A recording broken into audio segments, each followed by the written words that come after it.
My brother and cousins and I used to play a game whenever we had a sleepover. It was simple. We'd stay up and scare the living fuck out of each other. When we were at Erin and Kyle's house, it was the scariest by far. Her house was haunted. That's what everyone said. Even her parents knew it. Don't worry about Mr. Toombs, they'd say. He's harmless. Then they'd laugh and go back to what they were doing. Mr. Toombs was the man who owned the house before Erin's parents.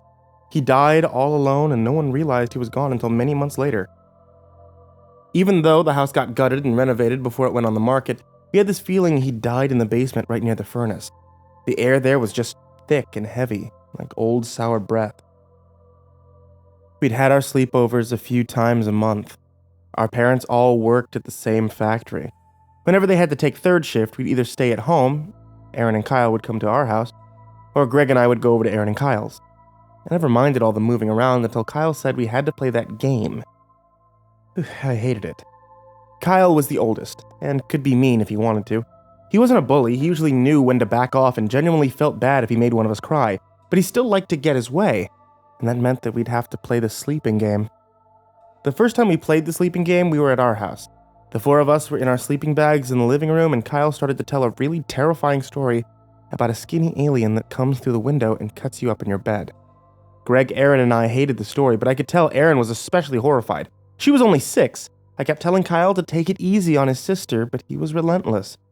To Erin's credit, she didn't cry, but I think that was the problem. Probably would have stopped if she had. The game went like this. After the story, you weren't allowed to get out of your sleeping bag. No matter how scared you were, you couldn't get up to get water. You couldn't go to the bathroom, and under no circumstances could you run upstairs and get comfort from the grown-ups. If you did, you'd have to get an Indian burn from the rest of the group. The night of the alien story, I couldn't stop looking at the living room windows. Whenever a car went by and cast its light against the wall, I'd shiver and feel my balls drop into my body, while goosebumps rose on the back of my neck. Stupid Greg and Kyle were asleep already. Erin, whose sleeping bag was next to mine, was crying to herself. "I need to pee," she whispered, "and I'm too scared to get up, and I don't want to get an Indian burn when I get back." I looked at Greg and Kyle. They were both completely out. "Go ahead," I whispered. "I won't tell anyone." Erin gave me a tight-lipped smile and snuck out of her sleeping bag and padded down the hallway. Right around when I'd assumed I would hear the bathroom door close, she screamed. It was shrill, horror-filled explosions from her tiny lungs, and the three of us, now awake, vaulted from our sleeping bags in her direction. We got there a couple seconds before my parents were thundering down the steps. They flipped on the lights. Erin was in the corner of the bathroom, sobbing. Her pajama pants were soaked. Mom picked her up and held her to her chest and asked what happened. "The alien!" Erin whimpered, then pointed to the shower curtain. Dad opened it. Nothing was there. "It was just a shadow, honey," Dad told her. She glared at us. "Come with me, boys," he ordered, and brought us back into the living room while Mom drew a bath for Erin. After a long lecture from my father, we agreed to not tell any more scary stories. Erin eventually came back to her sleeping bag, and with Dad snoring on the couch, we all went to sleep. The next day, of course, brought some more stories. They were much tamer, though. Greg told a dumb one about a lady who gets pulled into a grave by a killer. I told an even worse one about some teenager whose baby brother's head came off. Erin actually laughed at that one. It was so bad. We got ready to go to sleep, still bound by the agreement that we couldn't get up for any reason until it was morning. At some point in the middle of the night, Greg shook me awake. "Hey, we caught Erin coming back from the bathroom." She was already rubbing her arm in discomfort from the burn her brother had given her. Greg grabbed her other one and twisted, making Erin yelp. I took her arm and just squeezed a little. I felt bad. Months went by and we played the sleeping game every time we were together. Everyone got caught at least once trying to sneak out.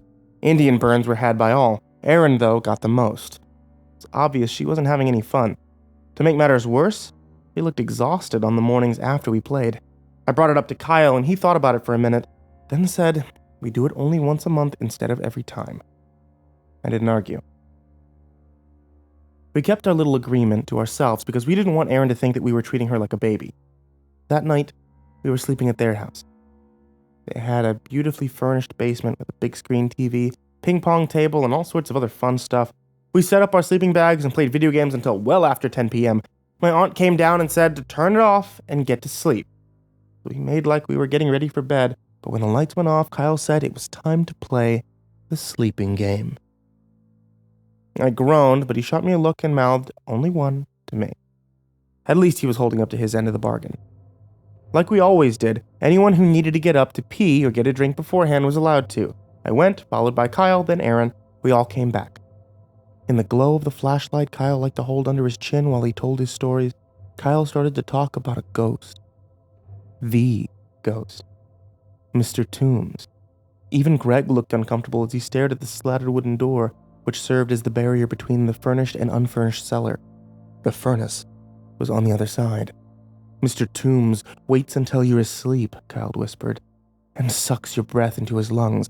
The longer you sleep, the more he takes away, and if you sleep for too long, you won't have any air left to breathe, and you'll be dead.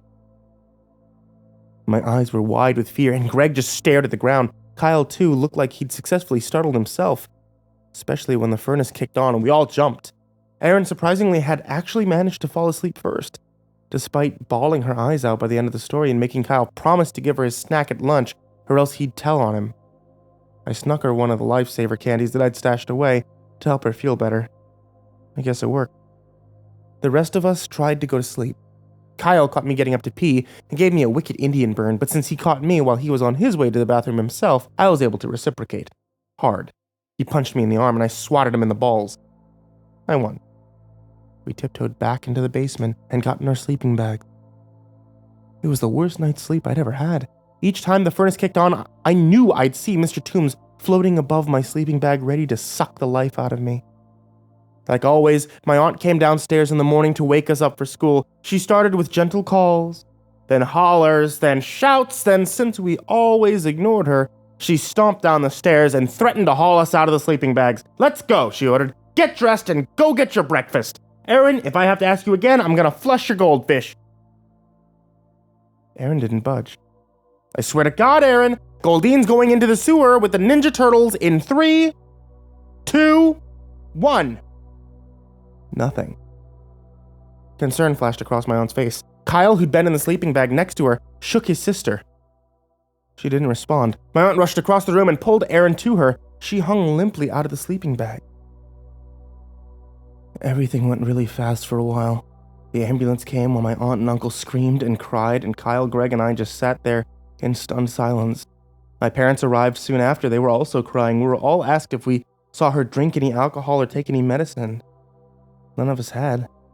I knew Aaron had been the last one to use the bathroom before bed, so I mentioned that. Someone went to the bathroom and returned with an empty bottle of sleeping pills that'd been in the medicine cabinet.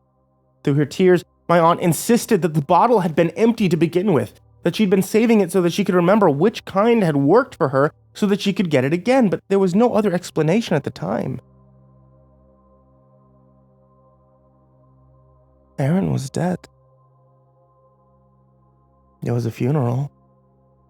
It was terribly sad, but I went on with my life. Everyone did. I learned years later that the toxicology reports had been negative and Aaron's death had been ruled an accidental asphyxiation. They blamed the sleeping bag and my aunt and uncle sued for millions. When Greg was moving out before his first year at college, I was asked to help load the van. I didn't want to, but I helped anyway. Some of the heavier things were boxed up in the unfinished part of the cellar by the furnace. I went down and tried not to think about poor Aaron. When I opened the door and entered the warm furnace room, I remembered that feeling I got the first time I'd been in there. An image of Mr. Toombs decaying next to the furnace flashed through my head. I shivered, but then I noticed the familiar, strange heaviness in the air. I noticed the smell. It was different. It was different from the sour odor that had reminded me of the last breath trapped inside a corpse's rotting lungs. But this smell was sweet. It was cloying, like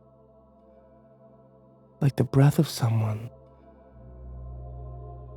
who'd eaten a lime lifesaver.